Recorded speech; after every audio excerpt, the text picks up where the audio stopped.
안녕하세요, 부동산 강사현입니다. 요즘 강남 건물주 분들을 비롯해 많은 건물주 분들이 이것 때문에 굉장히 불안해한다고 하는데요. 또 경매로 건물이나 주택을 낙찰받을 때 반드시 이것을 고려해야 된다고 하는데요. 과연 무엇일지 오늘 한번 같이 알아보겠습니다. 자, 뉴스 같이 살펴보면서 오늘 출발해 볼까요? 투기꾼 때문에 쫓겨날 판 강남 건물주들의 재개발 반대 왜 이래가지고 기사가 났네요. 이렇게 여기 지역은 서초구 반포 1동의 노후주택단지인데요. 이런 기사가 났습니다. 예전부터 이런 기사들이 늘 나왔는데요. 같이 살펴보면요. 지도상으로 보면 반포 1동 쪽은 요 노년역과 신노년역 좌측에 있는 부분입니다. 이쪽 지역이 주택가 또는 다가구 빌라들이 이렇게 밀집해 있는 지역들이죠. 이런 곳에서 여러 가지 일들이 일어나고 있다는 건데요. 여기뿐만 아니라 강남이라든가 서울의 주요 핵심 지역에 기존에 이제 존치하고 있는 빌라나 다가구 지역에서 일어나는 모든 현상인데요. 아까 지도상으로 봤던 반포 1동 지역은 두 세력 간의 충돌이 첨예하게 대립되고 있다. 뭐 이런 부분인데요. 이게 무슨 소리냐면 빌라를 소유하고 있는 분들과 월세라든가 아니면 건물을 통화로 소유하고 있는 분들의 대립이 첨예하다는 겁니다. 반포 1동 지역은 22년부터 좀 모아타운을 추진했습니다. 이게 뭐냐면 모아타운이라는 게 완전히 재개발에 대한 노후도가 안 맞는 지역들을 개발을 하자, 편의 있게 개발하자고 했던 서울시에서 추진하는 방법들인데요. 이게 좀 하다가 좀 반대가 심했죠. 반대가 심하니까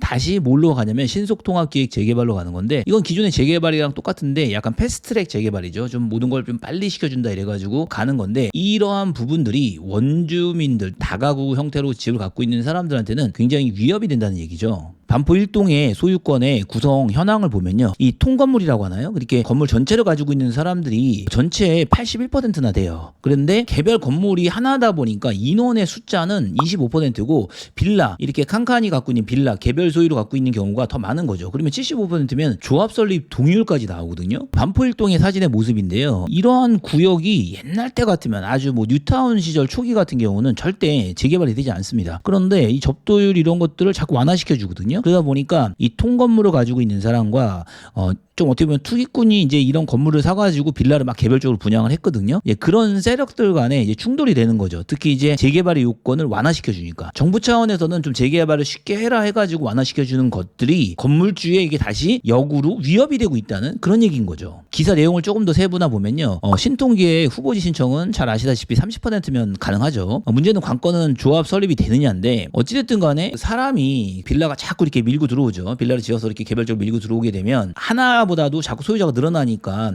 나중에는 조합 설립 동의율까지도 가게 되는 경우가 있죠. 근데 이걸 막고 있었던 게 뭐냐면 건물의 노후도 3분의 2 이상이 돼야 되거든요. 그런데 이게 정부가 뭐 나쁜 뜻이든 아니면 좋은 뜻이든 규제를 완화해 줍니다. 노후도 요건을 뭐 67에서 60 정도로 완화시켜주고, 이 부분은 법 개정 상황이거든요. 그렇지만 어쨌든 정부가 추진하는 완화책이죠. 또는 서울시도 완화책을 추진하고 있으니까, 그러다 보니까 자연스럽게 옛날에는 노후도 이런 쪽에서 못하게 됐는데, 이게 완화돼 버리게 되면 자연스럽게 할 수 있는 환경이 조성된다는 겁니다. 제가 보기에는 이러한 구역들이 실제 조합 설립까지 이어지기가 쉽지는 않습니다. 그리고 지금은 높은 공사비로 인해서 문제가 되거든요. 그렇지만 강남구역만큼은 공사비가 높아지더라도 지어놨을 때 신축 건물이 미래 가치가 좋기 때문에 어찌됐든 간에 이런 외부 세력들이 들어올 수밖에 없고, 또 들어와서 자리를 잡은 사람들은 이미 좀 비싼 가격을 지불하고 들어와는 상태이기 때문에 하려고 해요. 뭐 지금 당장은 아니어도 향후 계속 하려고 하기 때문에 건물주에게는 이런 어떤 신통기의 구역 지정만으로도 상당한 위협이 되고, 실제로 그런 일이 있습니다. 보시면 사당동에 이렇게 멋진 건물이 지금 현재 매물로 나와 있습니다. 얼마에 나와 있냐면 35억에 매물이 나와 있거든요.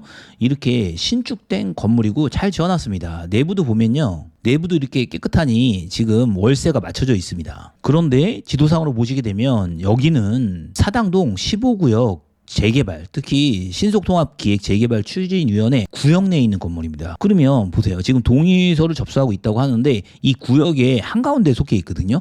그럼 여러분들이 사는 입장이라고 생각이 된다면 이게 실질적으로 사업이 되든 안 되든 간에 좀 불안해하지 않겠습니까? 이런 부분들에 대한 위협을 건물주분들이 느끼고 있다는 거죠. 신통기획과 달리 서울시에서 추진하는 모아타운으로 가면 구역 지정 요건이 더 완화됩니다. 정부와 서울시의 좋은 취지의 규제 완화와 그러니까는 기존의 재개발을 좀 원활하게 돕자, 빠르게 좀 가기 위해서 돕자 이런 규제 완화와 주민들 기존에 뭐 통건물을 가지고 있거나 하나의 소유권으로 갖고 있던 사람들의 갈등 상황이 벌어지게 되는 아이러니한 충돌 상황이 발생한 겁니다. 오늘 영상의 결론을 향해서 가보면요, 지금 많은 분들이 건물을 사고 그러는데요, 건물 투자 시 꼭 주변이 신속통합 재개발이나 모아타운 추진하는 여부를 꼭 확인해야 되고요. 또는 기존의 건물을 가지고 있는 분들도 이런 상황들을 모르고 있다 보면은 같이 이렇게 패키지로 들어갈 수도 있으니까요. 좀 이런 부분들을 어찌됐든 간에 좀 한번 살펴봐야 됩니다. 좀 불편한 상황이 발생하게 된 거죠. 자, 오늘 영상 어떠셨나요? 재개발 규제 완화라는 것은 좋은 취지입니다. 워낙 환경이 안 좋고 열악한 곳이 너무 사업이 안 되다 보면 주거 환경이 너무 안 좋지 않습니까? 이런 불편한 곳에 있으면 안 되겠다 싶어서 재개발 규제를 완화시켜 주는데, 이게 역으로 다른 사람한테는 압박이 되고 또 우리가 투자를 할 적에 고려해야 될 사항이 된다라는 이런 아이러니한 상황이 발생했습니다. 어찌됐든 간에 항상 규제가 있기도 하고 해소가 돼서 사회라는 거는 항상 음과 양이 있게 되겠죠.